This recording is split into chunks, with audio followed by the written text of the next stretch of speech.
Bonjour et bienvenue. Aujourd'hui, on se retrouve encore pour un nouveau exercice de physique. Aujourd'hui, on va voir ensemble comment traiter un exercice de physique portant sur le plan incliné. Je choisis un exercice pour vous expliquer, ça vous permettra de comprendre davantage. Et je vais essayer d'afficher l'exercice en question. Et comme ça, vous allez lire, observer et lire très bien l'énoncé. Ça vous permettra d'avoir des idées avant la résolution. Donc, le temps pour vous de lire l'exercice, je vais profiter également de la lecture pour prendre l'ensemble des données mathématiques qui me permettra de résoudre l'exercice sans vouloir revenir pour relire encore l'exercice. Donc, on se dit à très bientôt pour la résolution, après juste la lecture. Merci.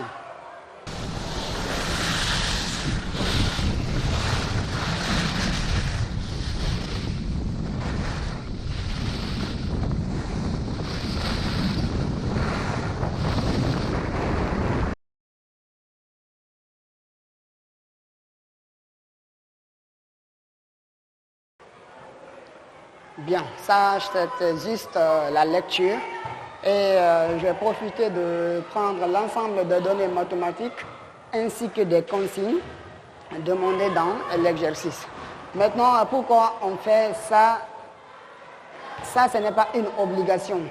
Prendre des données dans un tableau bien résumé, ça dépend de vous. C'est le résumé de l'exercice en quelque sorte. Ça nous permet de traiter l'exercice sans vouloir revenir pour lire encore l'exercice. Par exemple, si on aura besoin, au cours de la résolution, on aura besoin de la masse, par exemple. La valeur de la masse est là, et l'angle est là, la vitesse, ainsi de suite. On n'a plus besoin de venir encore pour lire l'exercice. Vous pouvez directement prendre la solution et commencer à résoudre. Ou vous pouvez encore résumer ce tableau de votre manière sans que ça soit comme ça. Ça ne change rien en fait. Seulement, je me fais ça et puis voilà, c'est comme ça. Maintenant, on va passer à la question. À la première question, on demande de faire le bilan de toutes les forces agissant sur le skieur. Maintenant, pour le bilan, puis on demande encore de faire le chemin. Et pour faire le bilan des forces, il est nécessaire de faire d'abord le chemin. Donc, je vous conseille de faire d'abord le chemin. Ça nous permettra de voir clairement les forces qui agissent sur le skieur. Donc, on se retrouve encore tout à l'heure pour le chemin. Je vais d'abord faire le chemin, puis nous allons représenter les forces ensemble. Donc, on s'est dit à tout à l'heure pour le chemin.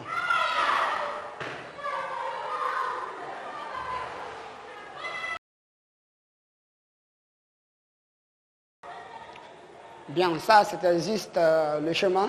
Ensemble maintenant nous allons essayer de présenter les forces, de représenter l'ensemble des forces qui agissent sur le skieur afin de faire le bilan. Donc, d'abord,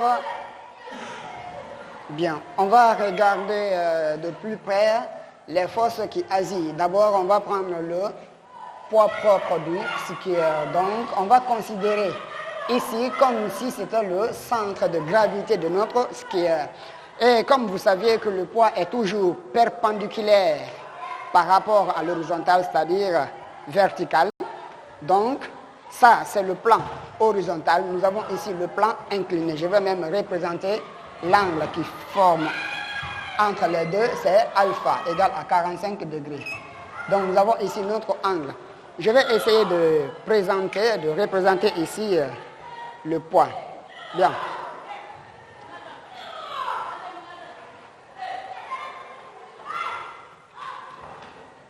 OK.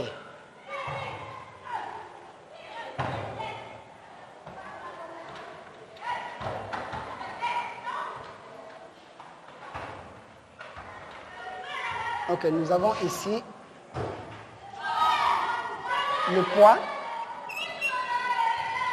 P. Maintenant, après, ça c'est la première force. Encore, nous avons la réaction normale du plan. La réaction normale du plan. La réaction normale du plan est aussi perpendiculaire au plan. Donc, nous allons représenter ça aussi.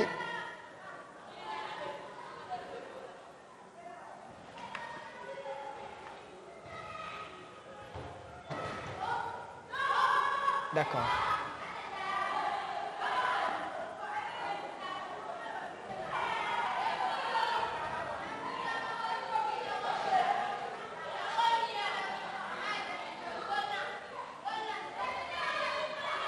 Nous avons Rn, la réaction normale du plan. Après ça, nous avons également une autre force encore qui est opposée au déplacement. Comme l'exercice a bien dit, la force de frottement. Donc la force de frottement est toujours opposée au déplacement. Donc la force de frottement, attention, elle est parallèle au plan. Donc, vous devrez tenir comme ça. OK. Le plan, elle a une force parallèle au plan.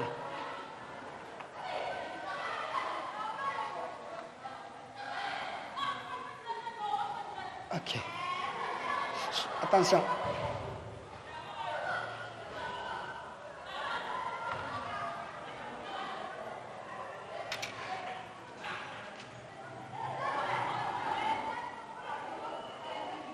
Bien. On peut prendre ici F vecteur. Donc, nous avons la réaction normale du plan, le poids du skieur, nous avons encore la force de frottement. Donc, et on peut aussi présenter, quoi encore, voilà. On peut encore représenter la vitesse. Bien, parce que la vitesse a été donnée. La vitesse, est là aussi. Donc,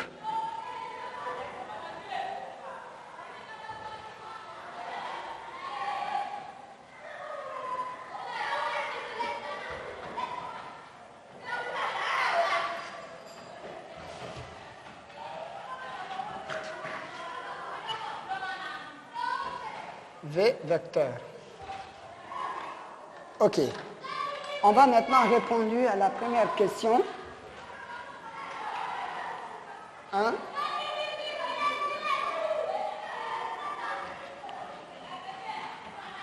Bilan des forces. Bilan des forces. Donc, je l'ai abrévié ici comme FS. Bilan des forces. Maintenant, on regarde le chemin. Quelles sont les forces qui sont appliquées à notre skieur? Nous avons ici son propre poids, donc le poids P vecteur. On peut mettre directement P vecteur ou vous écrivez intégralement le poids. Donc, je vais écrire. OK, on va écrire intégralement le poids.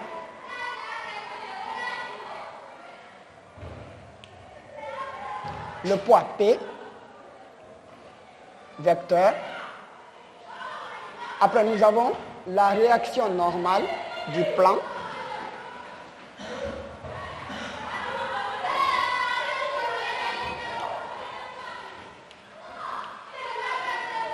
La réaction du plan R. Nous avons encore la force de frottement. La force de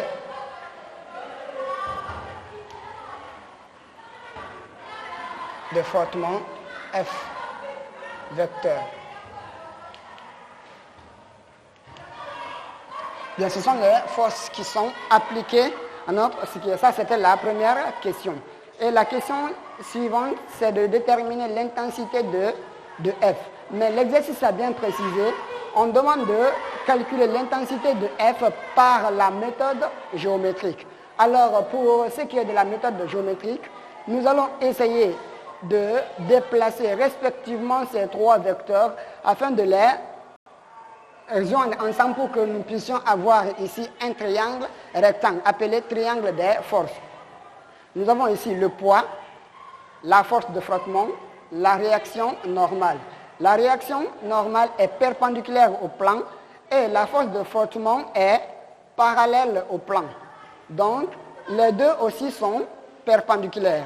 Donc, attention, nous devrions l'angle qui est là, on doit également retrouver cet angle ici encore. Donc, d'où on doit déplacer les vecteurs, mais de façon respectée.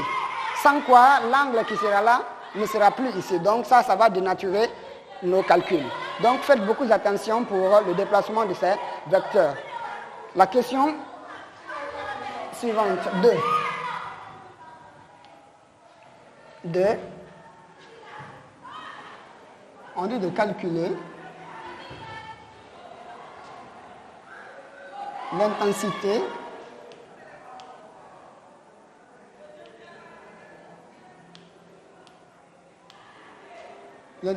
de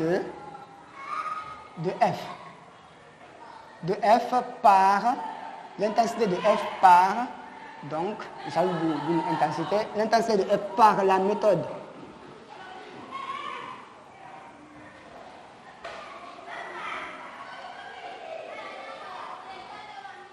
Par la méthode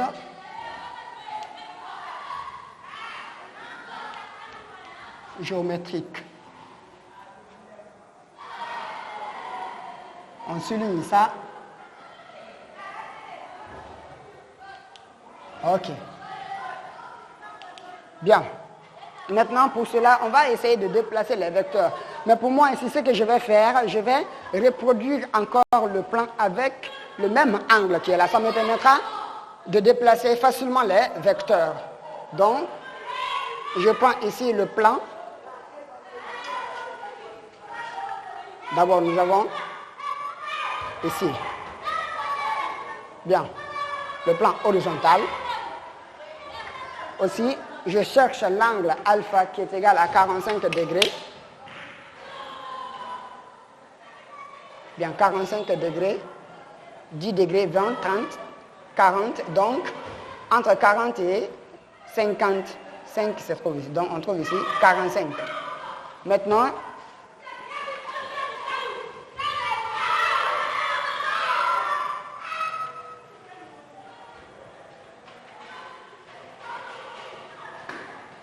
bien, je peux me limiter là. Et je vais commencer par représenter la force F, vecteur. Donc, la force F est là. Comme la force est, ici l'angle est là, l'angle alpha, 45 degrés, on a ici la force de frottement qui est parallèle, ici, au plan. Bon, je vais même noter ici, nous avons le déplacement A, B. Ok. La force F, la force de frottement, est parallèle et opposée au déplacement. Le déplacement, c'est de A vers B. Et la force de frottement, c'est de B vers A. Donc, ils sont opposés. Je vais commencer par le représenter ici. Je représente la force là, ici. Ok.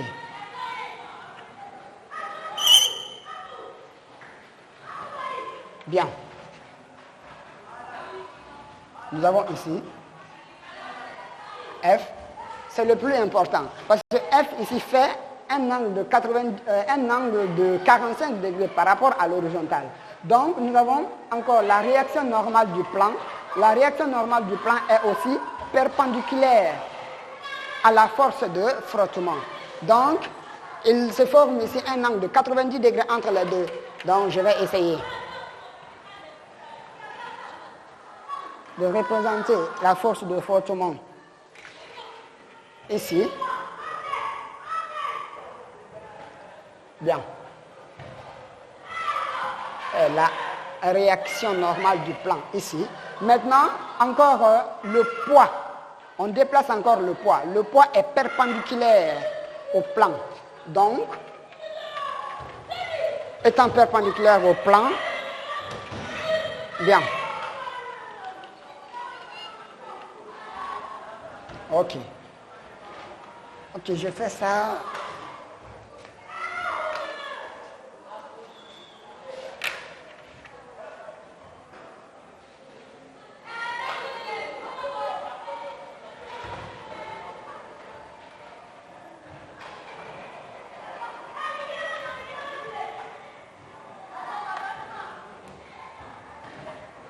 Bien.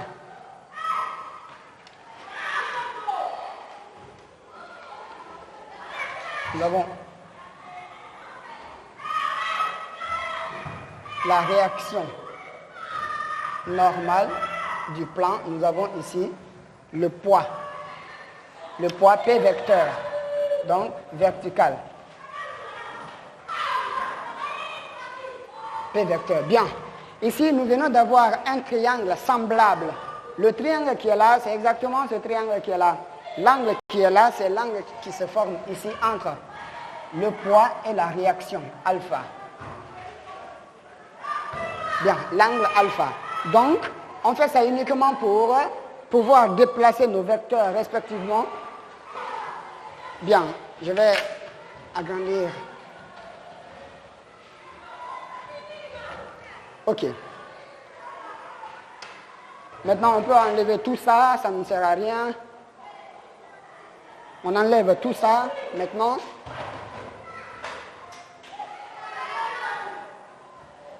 OK, nous avons trouvé notre triangle rectangle appelé triangle des forces. Maintenant, on va commencer par calculer l'intensité de la force F. Regardez la nature du triangle. Nous avons le côté opposé par rapport à l'angle alpha. Donc le côté opposé pour nous c'est F vecteur. Le côté adjacent qui est pour nous la réaction du plan, Rn vecteur. Et le poids devient l'hypoténuse en ce moment. Donc d'après les propriétés métriques des triangles, on peut calculer facilement ici. Donc on a d'après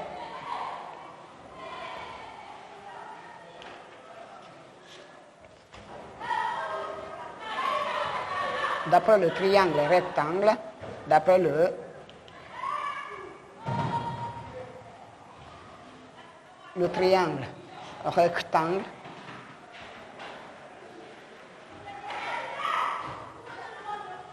triangle rectangle,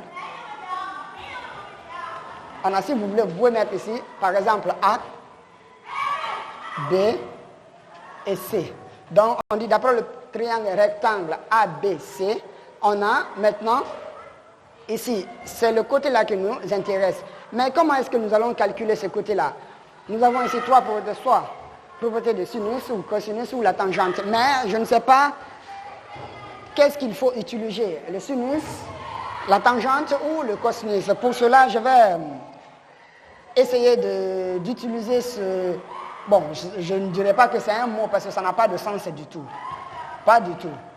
Donc, vous pouvez le faire vous-même aussi. Ça vous permettra de vous retrouver très rapidement s'il s'agit de la tangente, le sinus ou le cosinus. Ça vous permettra de vous retrouver. On prend les trois premières lettres qui a pour nous ici SO. On a ici SO, K, TOA. Maintenant, les trois premières lettres, nous avons S, la première lettre qui est pour nous le sinus. Donc, l'abréviation du sinus, ici. Sinus de l'angle alpha égale, la deuxième lettre, c'est O. Donc, O comme le côté opposé, on prend ça au numérateur. Et la troisième lettre au dénominateur, H comme hypoténuse. Maintenant, encore les trois deuxièmes lettres qui sont là aussi. On commence, la première lettre c'est C. On prend C comme le cosinus de l'angle alpha est égal encore, la deuxième lettre c'est A. Au numérateur, A représente le côté adjacent et H, hypoténuse. Encore T. Les trois dernières lettres, nous avons T, la première lettre qui est la tangente de l'angle alpha, qui est égale aussi O, le côté opposé au numérateur, et A, le côté adjacent au dénominateur. Maintenant, on va voir qu'est-ce qu'il faut utiliser. Ici, la question posée, c'est le côté opposé. Le côté opposé pour nous, c'est CB qui est égal ici à F. Donc, nous avons le côté opposé ici. Bien, on va garder ça. On va garder ça. Après, hypoténuse. Encore, nous avons ici l'hypoténuse qui est là, le plus grand côté, qui est pour nous ici le poids. Donc, nous avons le côté opposé qu'on cherche. Nous avons encore hypoténuse. On a une connaissance sur le côté hypoténuse. Donc, l'hypoténuse, on connaît ça. Donc, on va garder ça. On va voir ici le côté adjacent qui part de l'angle droit à l'angle alpha. Nous avons ici R vecteur qui est le côté adjacent. Bien, le côté adjacent aussi est là. encore, on va voir, l'hypoténuse est là, mais le côté que nous cherchons n'est pas là. C'est le côté opposé qui nous intéresse, donc le côté opposé n'est pas là. Donc, ça, on n'a pas besoin de ça. Donc, disons, ça, on n'a pas besoin de ça. Pour le moment, ça, c'est éliminé. On va voir encore la tangente. Nous avons le côté opposé qu'on cherche est là, et le côté adjacent est là, mais le côté adjacent par rapport à ça, donc, on n'a pas du tout d'idée sur ça, parce qu'on ne nous a pas parlé de la réaction normale du plan. Et en toute évidence, la réaction normale du plan ici est nulle. Donc, on n'a pas besoin de ça aussi. Donc, c'est cette formule qui est validée. On va utiliser le sinus de alpha pour déterminer le côté opposé. Donc, on a le sinus de l'angle.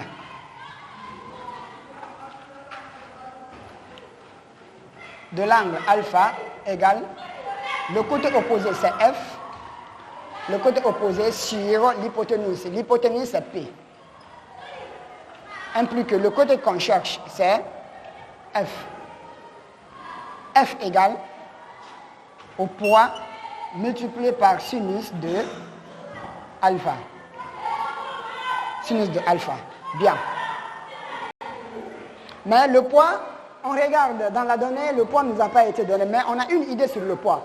Pour connaître le poids d'un objet, en connaissant sa masse et l'attraction de la Terre G, alors on peut facilement déduire son poids. Donc, cela égale à la masse du ce qui est multiplié par G fois le sinus de l'angle alpha. Bien. Maintenant, on a la force de frottement ici. F égale à M fois G fois sinus de alpha. C'est ça la formule. On encadre ça. Maintenant, on passe à l'application numérique.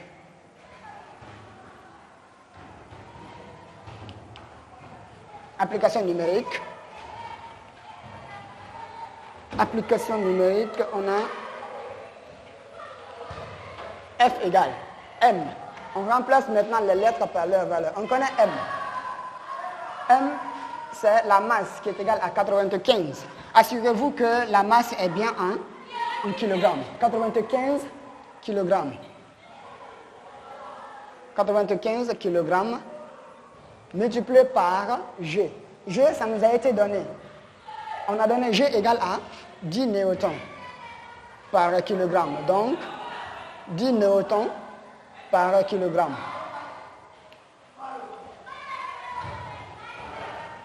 Multiplié encore par sinus de alpha. Alpha aussi égale à 45 degrés. Bien. F égale. Maintenant, ici, le kilogramme à la puissance moins 1. Ici, nous avons encore le kilogramme. En les multipliant, on fait la somme des exposants. Ça va me donner kilogramme à la puissance 0 qui est égal à 1. Donc, les deux, autrement dit, qu'on peut les simplifier. Maintenant, ça nous reste ici 95 fois 10 newtons. Bien, bon, je laisse l'unité à la fin. Maintenant, sinus de 45 degrés. On ne va pas prendre sa valeur stricte, mais sa valeur approximative, c'est 0,707. Donc 0,707. Donc en ce moment, je vais prendre ici à peu près égal. Donc, je mets l'unité. OK. On calcule ça.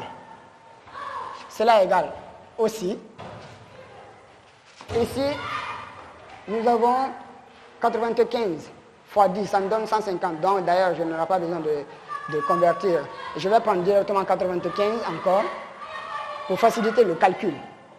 Fois, ici, je vais le transformer en un produit d'exposant de 10 puissance quelque chose. Je trouve ici 700, 7 fois 10 puissance moins 3. Bon. OK. Attention. Je vais réduire mon écriture là-bas. OK. Égal à 95 fois 700. 707 fois, on a ici 10. Donc 0,707 égale à 707 fois 10 puissance moins 3. Maintenant, on a ici 10 fois 10. Et l'exposant qui est là, c'est 1. On fait comme ce qu'on a fait de l'autre côté. Donc, on va trouver finalement 707 fois 10 puissance moins 2. Donc, ça, c'est parti maintenant. On trouve ça fois 10 puissance moins 2 newtons. Maintenant, on calcule. On effectue ce calcul quelque part ici. Donc, je vais le faire ici. On a 95. Donc, je commence par le plus grand, 700. 7 fois 81, 95. Ici, on a 35. 5. 3. Ici, ça fait 3. 35 encore. 1 point. Ici, on trouve 63. 6. 63. Donc, on a ici 5. On a 6. 11. Ici, on a 6. Et on a 6. Bien. Et pour m'assurer, je vais faire la preuve. J'aime ça beaucoup. 7, ça fait 14. 14 pour nous, c'est 5. 9 égale à 0. On trouve ici 7. 5 fois 5, 25. 25, c'est 7. On va voir le résultat. On a ici 6.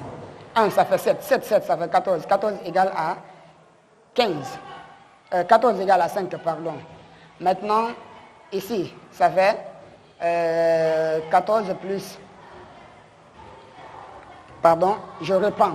Ici, on a 7, ça fait 14. 14 égale à 5. 5, ça fait 10. 10 plus 6, ça fait 16. 16 égale à 7. Bien. Nous avons trouvé la valeur exacte. Donc, F, l'intensité de F est à peu près égale à 6, 7, 1, 6, 5 fois 10 puissance moins 2 newtons. Donc, si vous voulez, au lieu de prendre 10 puissance moins 2, on déplace la virgule de la gauche vers la droite de 2 chiffres. On a ici, l'exposant c'est moins 2, donc ici. Donc, on trouve finalement 671,65. Au lieu de prendre, vous pouvez garder comme ça ne change rien. Ou on écrit comme ça, virgule 65 newtons. Donc ça c'est l'intensité de la force F. Maintenant, la question suivante, c'est de déterminer le travail de F. Encore, nous allons calculer le travail de F.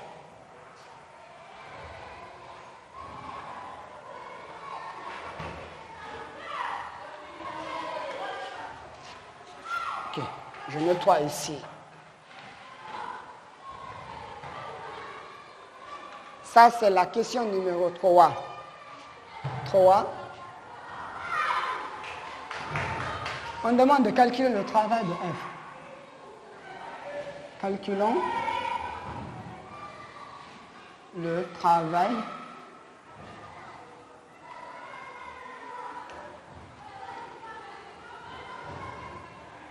de F. Donc, le travail de F, on a abrévié. Bien. Le travail de F, on a. Maintenant, on nous a demandé de calculer le travail de F lorsque le skieur parcourt une distance AB qui est égale ici à 120.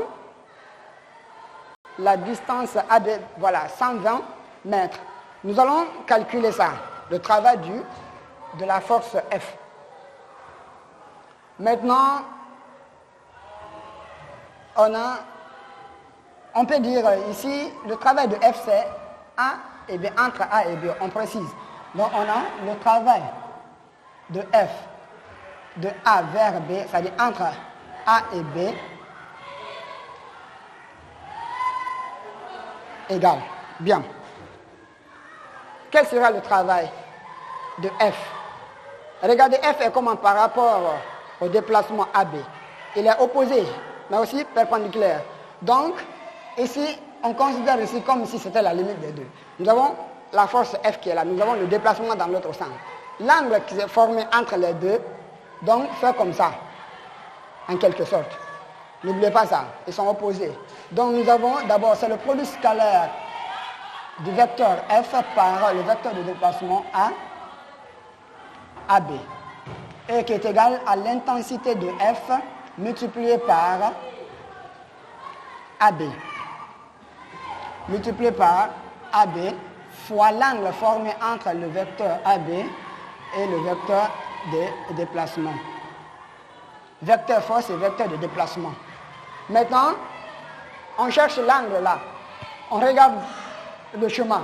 L'angle qui s'est formé entre le AB est là. Et aussi F est là. Mais F est opposé à AB. Ils sont tous parallèles, mais ils sont opposés. Et comme ils sont opposés, l'angle qui s'est formé entre les deux fait comme ça. Donc c'est un angle de 180 degrés. Un angle de 180 degrés. S'ils étaient dans le même sens, donc on aurait dit que l'angle qui se forme entre les deux est nul, pardon. C'est un angle nul en ce moment parce qu'ils vont ensemble. Mais ici, ils sont opposés. Comme ils sont opposés, l'angle qui est là fait 180 degrés. Bien. On a le travail de F entre A et B égale, ici, l'intensité de F fois AB fois le cosinus. Ici, pourquoi on va prendre le cosinus?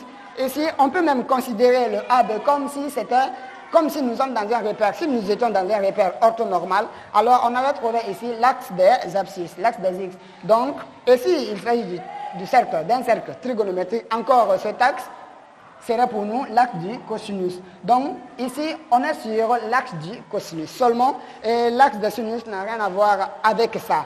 Donc, nous sommes dans cet axe. C'est la raison pour laquelle on va utiliser le cosinus et non le sinus. Donc, cosinus de l'angle formé, c'est 180 degrés. Et le cosinus de 180 degrés égale à moins 1. Donc, on trouve ici moins F fois AB tout court. On a remplacé maintenant le cosinus de 180 degrés par, ça va laisser moins 1 multiplié par AB, et par F. Ça me donne moins F, multiplié encore par AB. Donc on trouve le travail de F entre A et B est égal à moins F fois AB. Bien, on encadre ça aussi. C'est notre formule. Bien, on va appliquer ça.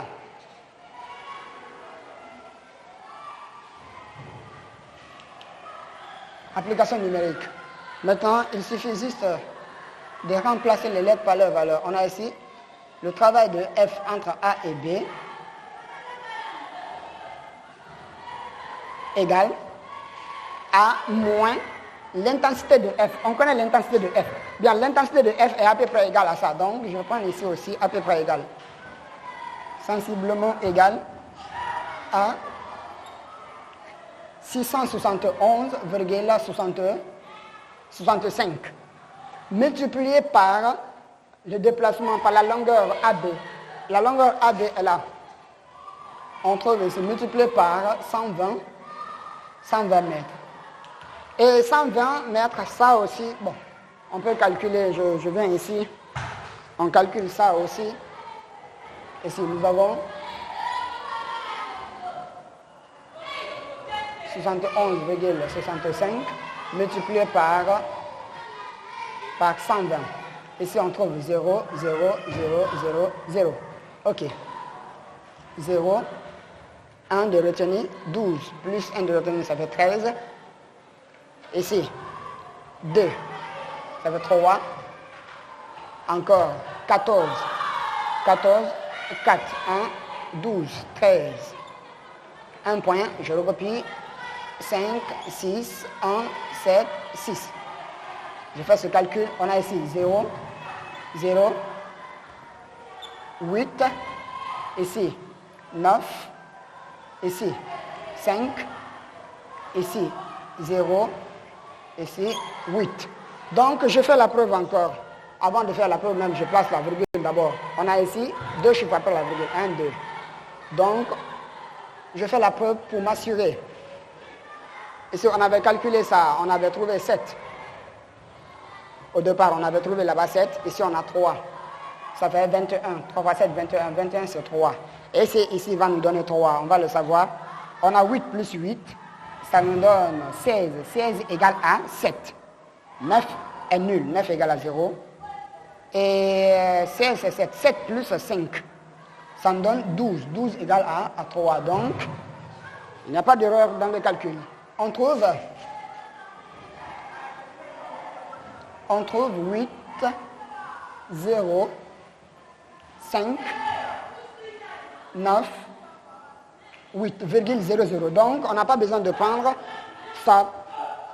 Le chiffre 0 derrière la virgule n'a pas d'importance. C'est nul. Donc, on trouve ça. L'unité de travail, ici, bien, c'est exprimé en joules. Maintenant, le travail de F entre A et B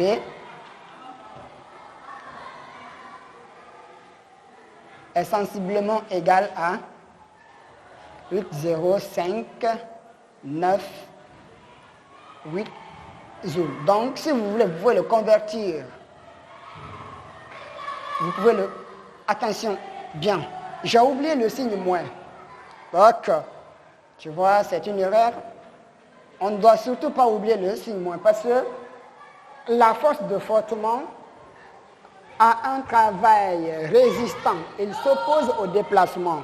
Donc, le travail résistant, c'est un travail négatif. Je m'excuse pour cette erreur. Hein? OK. Moins 80 598 joules. C'est un travail résistant.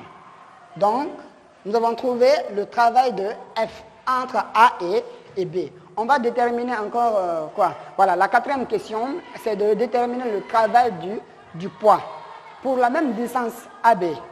OK. C'est 4. 4, calculons le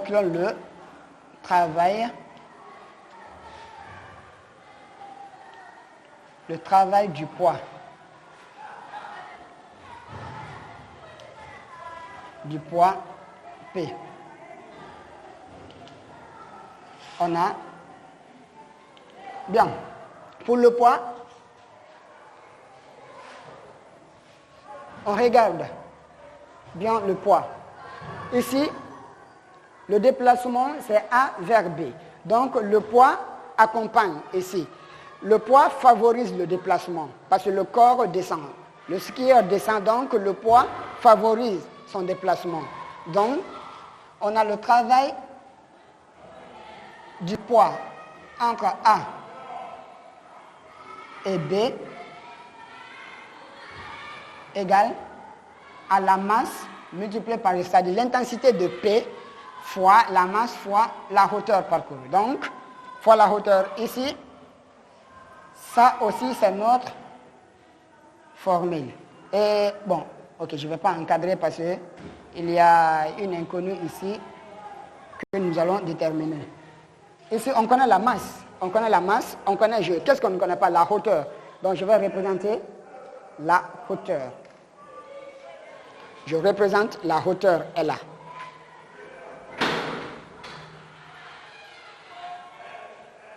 Je vais représenter la... Bien, nous avons la hauteur est là. On va regarder la hauteur est comment par rapport à l'angle. C'est le côté opposé. Donc, H est opposé à l'angle qui est là. Donc, il s'agit du côté opposé. Et comme on avait fait de l'autre côté, s'il s'agit du côté opposé, on prend le sinus. Donc, cherchons. Ok, j'ai écrit ça devant parce qu'il n'y a pas d'espace. Cherchons H. On a le sinus, encore avec les mêmes propriétés. Ça c'est, ici si on regarde très près, la hauteur est comment par rapport au plan. Il est perpendiculaire, un angle de 90 degrés ici. On trouve alors un triangle rectangle. Donc l'angle est là, le côté opposé est là. C'est ça qu'on a besoin. On va utiliser le sinus de alpha égale le sinus de l'angle alpha égale au côté. Parce qu'on a dit saut, c'est le côté opposé. Donc le côté opposé pour nous c'est H, la hauteur. Et sur l'hypoténuse. L'hypoténuse, c'est le plus grand côté, c'est-à-dire le déplacement AB. Et le déplacement, ici, l'hypoténuse est là, le déplacement AB. Donc, nous avons ici, sur l'hypoténuse, c'est AB. Cela implique que la hauteur égale à AB fois sinus de l'angle alpha. Donc c'est ça la hauteur. On remplace dans la formule. On a le travail de F entre A et B, le travail du poids, pardon, entre A et B, égale, on rappelle la formule, c'est M, G, H. On connaît H, donc ceci égale, on remplace maintenant H à M fois G fois H. H c'est A fois B fois sinus de l'angle alpha. Donc comme il n'y a pas d'espace, j'encadre ça. Ok. D'accord, j'écris ça ici. Implique que le travail du poids entre A et B égale à M fois G fois AB fois sinus de l'angle alpha. Ok, on encadre ça. On passe ensuite à l'application numérique.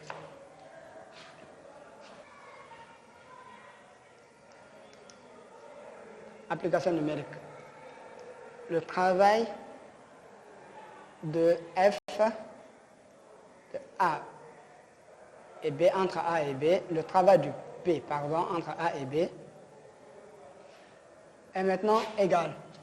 Maintenant, ici, on va remplacer les lettres par leur valeur. On a ici la masse, c'est 95 fois 10. Fois 10 fois AB, c'est 120 fois 120. Bien. Fois encore le sinus de 45 degrés. On avait dit c'est 0,707. Nous avons M, G, AB, sinus de 45 degrés. Donc, on porte directement le résultat final. Le travail entre A et B, le travail du poids entre A et B est sensiblement égal. Ici, nous avons 10. 150, c'est 10 puissance. Oui, nous avons ici 10. Ici, on peut aussi, 120, c'est 12 fois 10. 12 fois 10. Donc, ici aussi, on peut le transformer. Et on trouve, finalement, ici, est à peu près égal. On peut calculer ça. 150 multiplié par 120. Mais on avait fait ce calcul quelque part. Je me rappelle. Bien, on avait multiplié 95 par, voilà, 95 multiplié par 700. On avait trouvé ça, fois 10 puissance moins 2. On avait trouvé ça. Et on a également la même chose. 85, ici c'est 10 puissance moins 3. Vous pouvez le transformer. 0,707 égale à 707 fois 10 puissance moins 3. Maintenant, 707 multiplié par 75. On trouve ça. Bien, fois 10 puissance moins 2, ainsi de suite. Ok, pour ne pas prendre beaucoup de temps, le résultat final, je porte égal. Ici également 8, 0, 5, 9, 8 joules. Le travail du poids est exprimé aussi en joules. Donc, nous avons le travail du... Bon, vous pouvez faire le calcul là-bas, hein, et vous allez voir, vous allez comparer les résultats. Et à peu près égal à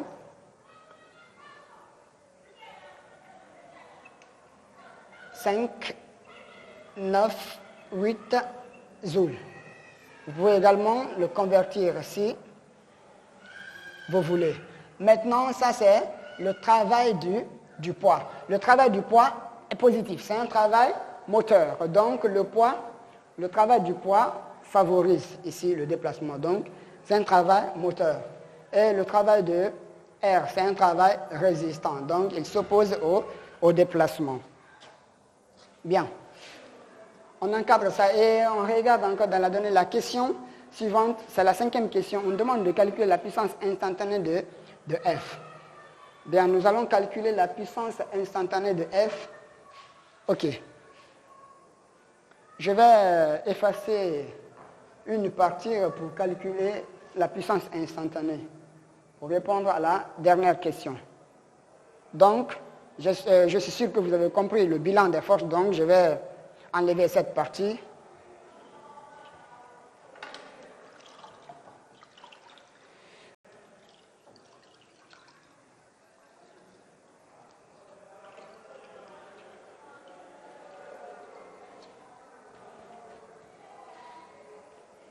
J'enlève la partie là, la première question. On va répondre là-bas. On met la réponse de 5e question là-bas. Bien. La 5e question, 5. On demande de calculer. Calculons la puissance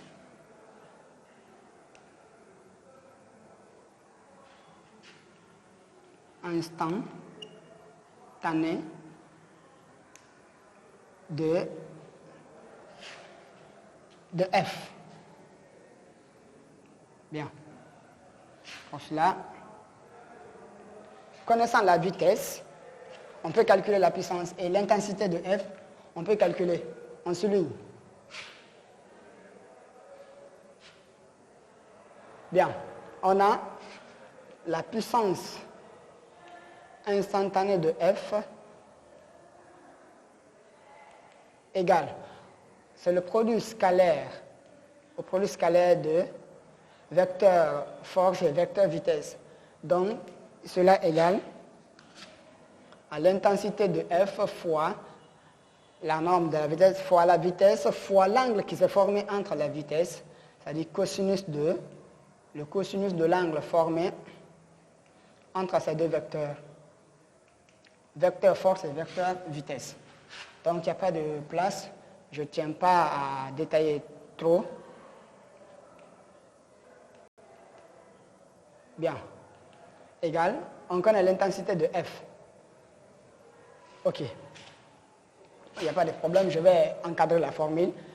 L'intensité de F fois V fois le cosinus de l'angle formé entre les deux. Et regardez encore. La vitesse, c'est dans l'autre sens. La vitesse et la force de frottement sont opposées. Donc, l'angle formé entre les deux, c'est 180 degrés. 180 degrés.